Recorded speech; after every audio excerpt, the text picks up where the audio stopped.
Cedar Creek was, you could say, one of the first churches in the area to try things that weren't traditionally churchy. Mm. One of our legendary billboards was that of a woman with a frying pan and curling irons in her hair, and it said, "Not your mother's church," which, looking back, may have offended some of the other pastors in the area, but it resonated with so many people Sure. who felt like they were forced to go to church as kids and quit when they Yeah. became teenagers.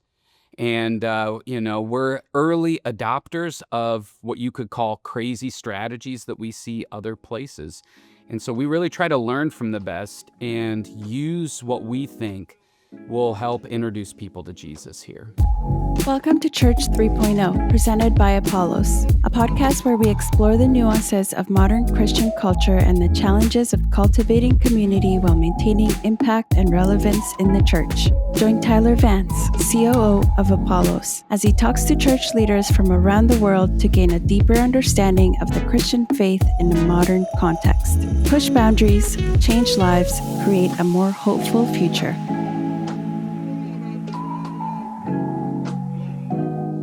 Hey, thanks for joining us today. My name is Tyler Vance with Apollos. I have with me Ben from Cedar Creek Church. Ben is the senior pastor, and I wanted you guys to have a minute to get to know him, and we're going to ask him some questions today. Ben, first off, thanks for joining us. Yeah, thanks, Tyler. How did Cedar Creek get started? How did you become the senior pastor? Yeah, Cedar Creek started in 95. Our founding pastor, Lee Powell, was inspired to create a church that unchurched people would want to attend, and led the Cedar Creek through 20 years of growth year over year, and then got diagnosed with Parkinson's, sadly. And so began the process of identifying somebody who would take over the second chapter, if you will, of Cedar Creek. Yeah. And I came to Cedar Creek as a college student, spiritually restless, like I was their mission. And God used this church to radically change my faith and my future. And so here I am, a college student who came, the first intern, and then I was asked by Lee to become the next lead pastor of Cedar Creek. Wow. Crazy story. Yeah. How many years ago was that? 24 years ago. Yeah. Just a little bit of time? Just a little bit of time. People will look at me and they'll be like, "Really? 24? You've been here for 24 years?" Yeah. And I appreciate there's not a whole lot of stories, sadly, in some cases in church where those who were interns become the next generation leaders at a church. And so that's a testament to Lee and his leadership and the kind of culture that he created here. You guys have a really cool culture here at Cedar Creek. Just getting to hang out with you guys. What's some of the things that make Cedar Creek maybe unique in the Toledo area? Yeah, Cedar Creek was, you could say, one of the first churches in the area to try things that weren't traditionally churchy. Mm.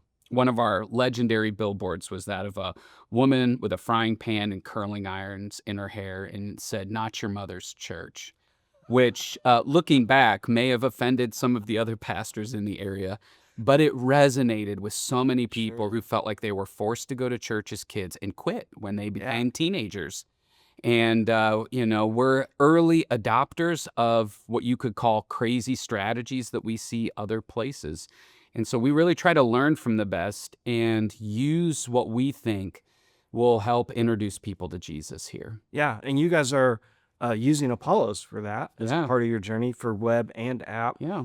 And what are the wins that you see as a senior pastor out of using Apollos? One of the shifts that I see in church today is people are longing for something more than just the weekend experience. Sure. And traditionally, we use the app as an easy way to catch the weekend service when you can't physically make it. Yeah. And what intrigued me about Apollos was the opportunity to create not just spiritual engagement through the message, but spiritual engagement through simple daily disciplines or connections with God, and an opportunity to connect with other people in some personal ways at your church, in your church community, so that whether you're able to attend or not, you're still connected and a part of a vibrant faith community. Yeah, I think it's really cool. I was actually in your app this morning and prayed for Judy and her family.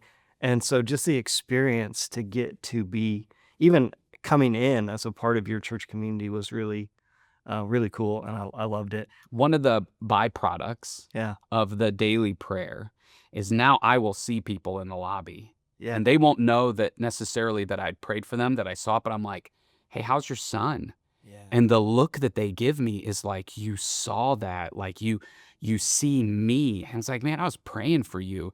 And it has just created, it has strengthened what I call weak ties, Yeah. where the people who weren't sure they were seen and known are being seen and known in ways that I don't think we would have known otherwise. Absolutely not. Yeah. How do you get people that are not actively in the app? What is your stage time? What does the effort of Cedar Creek look like so that you can have those experiences? Yeah, I do think the number one thing that brings people to the app is probably ease of watching the weekend service, Sure. or the easiest way to get information. And so that's what we say. Yeah. This is the easiest way to connect with our church, but also to connect with God. And so we'll make it a next step. Hey, if you're looking for ways to stay connected with God, use our app. The daily is a simple way to have micro moments where you're centering yourself around God. Or we'll talk about the prayer requests and Yeah. feature that. Our campus pastors will talk about that. And then we have other special events that we do, the preach off during Super Bowl or Halloween weekend. We do a special style service where we use the app. The audience has to use the app in order to engage in the service. Yeah. And that always drives engagement as well. That's cool. One of the cool things I saw, one of your campus pastors was doing top 3 for this week. Yeah. And so I know already I need to sign my kids up for camp by the end of the week. Otherwise, else. I'm going to miss out. Yeah. And that was a cool in-app experience that I felt like was insider information, but not too insider. We, the gravitational pull of every pastor or production team is how many announcements do we really want to give during the weekend service? And if I don't get stage time, I won't. And it's taken a little bit, but we're helping our church see if they want to know what's really going on.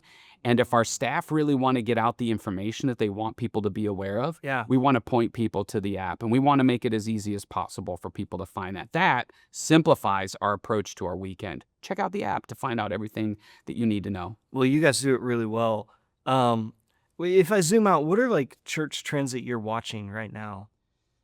One of the trends in the church that concerns me overall is a bit of the, because of all that we've been through, a bit of the insider focus that we see. And I would say even some of the misuse of the word discipleship around speaking insider language. I believe that the heart of Christ was to go and find those who were not already found. Yeah. And I'm convinced that the best discipleship is found in deploying people to live out their God-given purpose and to have that focus. And so that trend concerns me long haul for the future of the church. If we continue to put up bigger walls that keep out people who aren't like us, it's going to disconnect us in some ways from the grace of God, the Spirit of God, the living water that flows not just to you, but through you to the world around us. And it could cost us a generation of people. Yeah. So, how do we use technology then to help make that spiritual journey as accessible as possible? That's one of the things that I think Apollos keeps us dreaming about and makes available for us. Yeah. Well, thank you for leaning into that posture of it, because I do think that's a wise approach to where the church is leaning.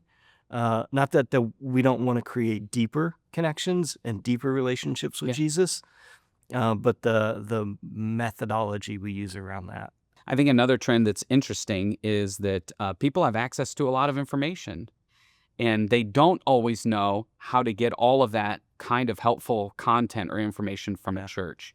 And so the high functionality of the search function within the app actually helps give the people that are a part of your church access to the deeper information, deeper opportunities that they want. So if we're going to reach people who are unreached, we also want to resource and create opportunities for those who are further along in their journey. And I think we got to separate ourselves from the idea that the weekend service is the only place where that can happen. It's just not reasonable. And so how do you create multiple places throughout someone's week, not just the weekend, to help them discover their purpose and the next step that God has for them? Sure. And I would say one of the key unique sauces about Apollos is that we want that deepening to happen in community. Yeah. Right? Because you can have all the deep content, you can discover all the next things, but the real power of living with Jesus is living in community with others. And so to be able to experience maybe a deeper piece of marriage content, but to do that in community with others is really, Yeah. man, just next level Yeah. when you think about it. So thank you guys for joining us. Thank you, Ben, for answering a few questions today and getting to share about Wow. what Cedar Creek is doing. If you guys aren't following Cedar Creek, cedarcreek.tv is their website, and they're doing some amazing stuff to reach a generation of people that we're called to reach That's right. as believers. And so thank you guys for hanging out, and appreciate it. We'll see you next time.